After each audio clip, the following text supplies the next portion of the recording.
Today we'll be diving into the once great town of Quincy, now under the control of gunners. On approach, you'll find a dead trader and their Brahmin.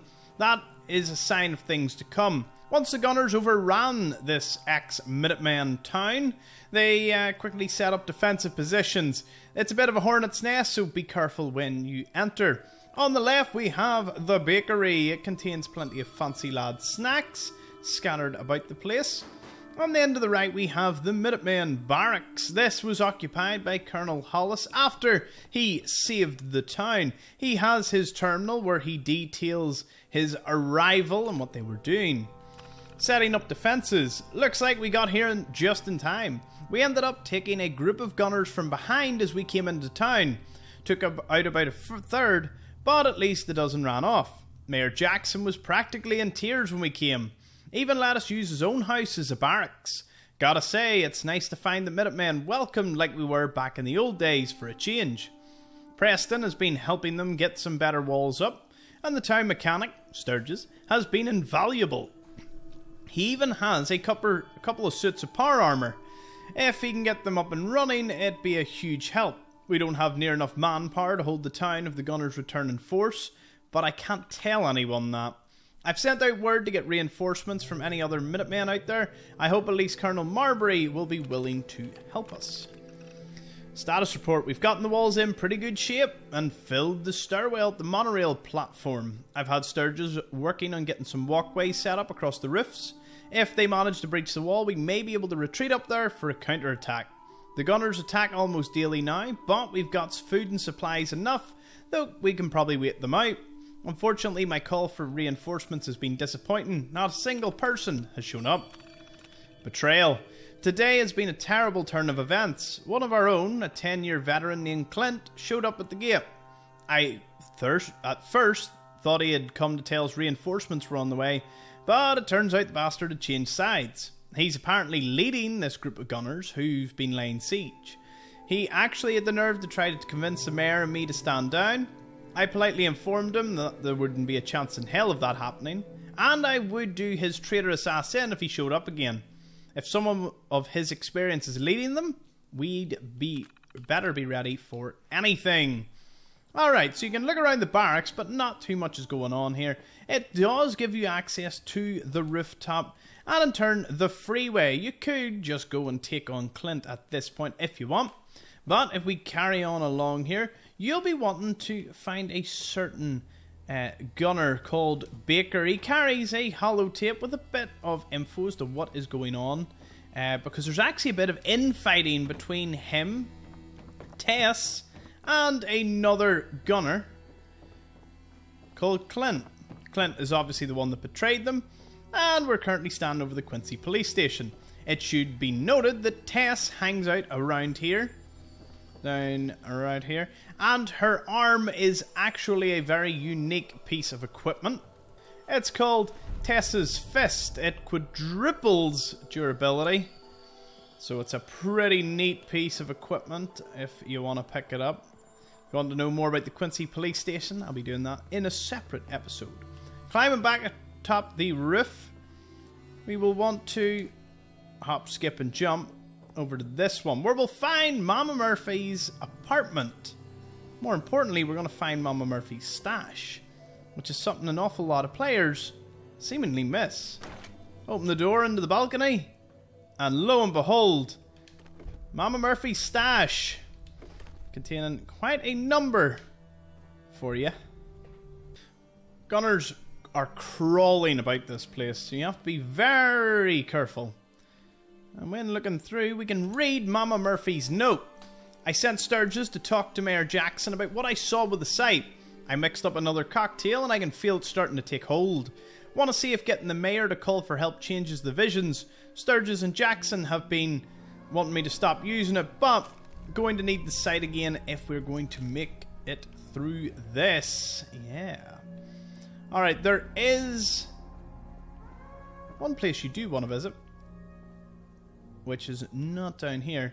Nope, it is, in fact, you want to drop down here into a room with the settler who didn't survive the attack, but this entrance is barred. So if you're ever wondering what was behind the door, now you know.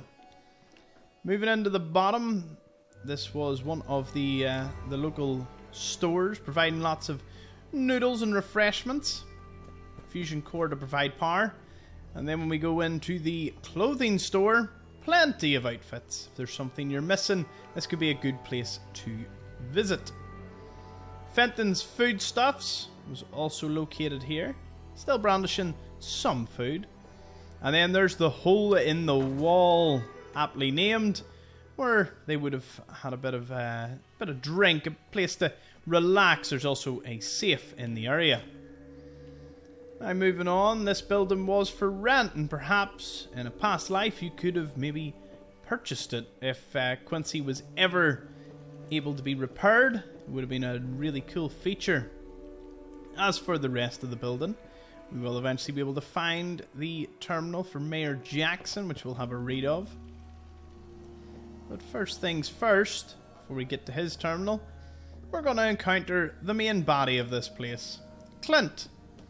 He's very easy to spot because he's wearing power armor. The amount of food the gunners have is rather impressive, and they use the freeway here to overwhelm the poor Minutemen settlement. Plenty of items for you. Be careful using explosives, they'll just scatter and go everywhere. Clint can normally be found patrolling up here, but if you're in the area, you may as well pick up the mini nuke whilst you're up here. And the skill book. But the main objective here is just getting Clint. There we go. Guns and bullets. A communist doomsday device. The moon. Could it be?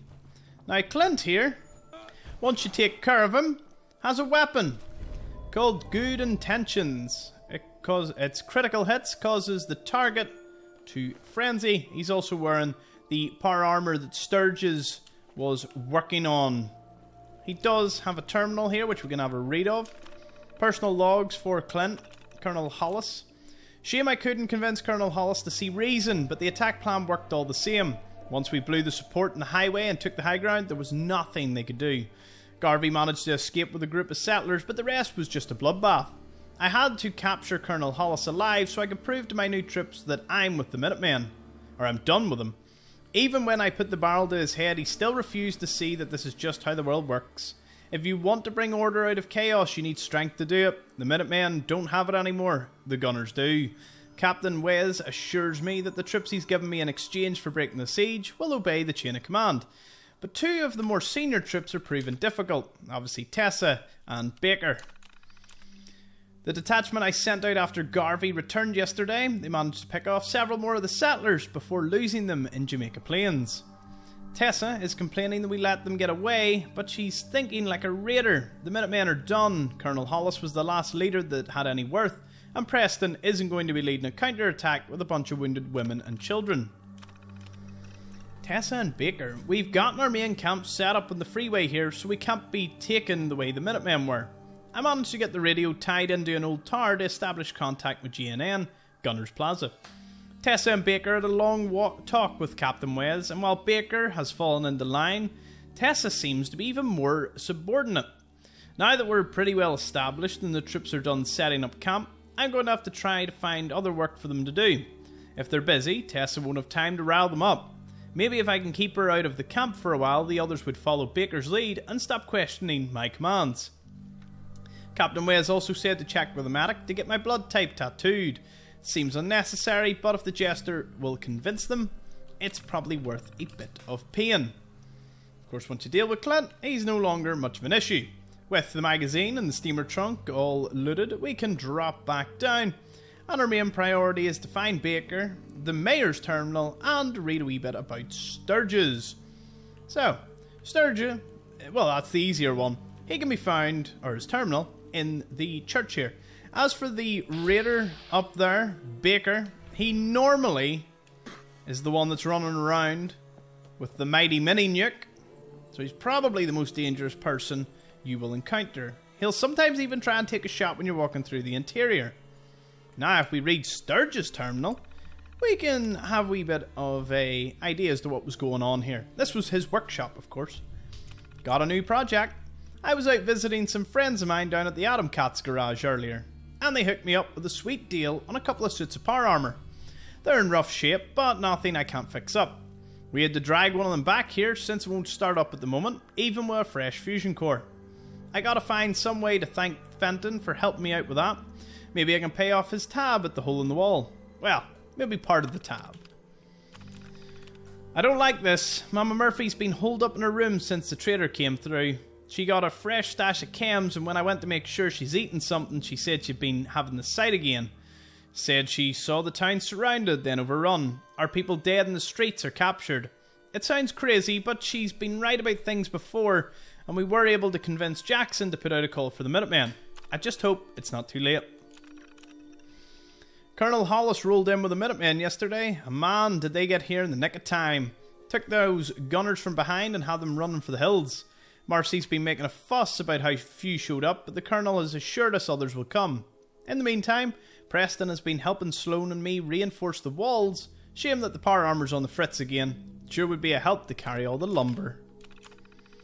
Sergeant Baker here. Looks like this terminal's still working. Quite the setup that grease monkey's got here. I'm impressed at how well Clint's plan worked. Guess I should say Lieutenant Clint, after he blew out the support, we were able to rush onto the highway with the cover of darkness and the height advantage. We had things wrapped up within the hour.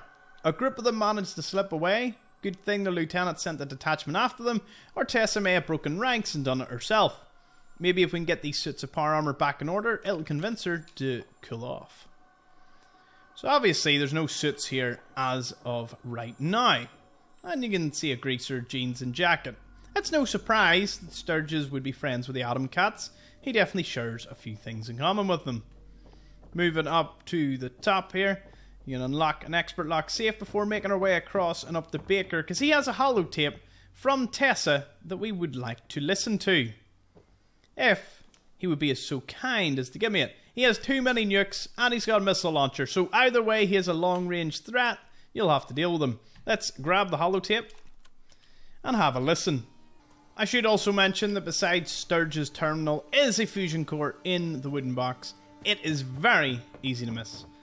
And also out the back there is the graveyard where there's another watch post, which has a bit of food and grub and ammo. Gives you a bit of a view over the Wilson's Automatoys factory, where normally the super mutants will fire back. And there's a little red rocket before you go on to the Quincy quarries. Alright, on the Tessa's holotape. Baker, it's been over 3 years since I was in the gang, and I've been working my ass off, same as you. And this Minuteman asshole just turns traitor, and Captain West gives him command of the unit? It's bullshit, and you know it. You can't tell me you trust this guy. I may have been a raider, but I never rolled on my people the way Clint did. He's keeping us separated so that when he puts a gun at the back of your head, I won't be there to help you. Watch your back, Baker. Tessa out. Yeah, as you can see, Tessa was not too happy with the way things were going. Just at the other side of the Minutemen barracks down the street is a little pharmacy. This belonged to June Long and his family. When you read the Long's terminal, you might actually get a bit more insight into them.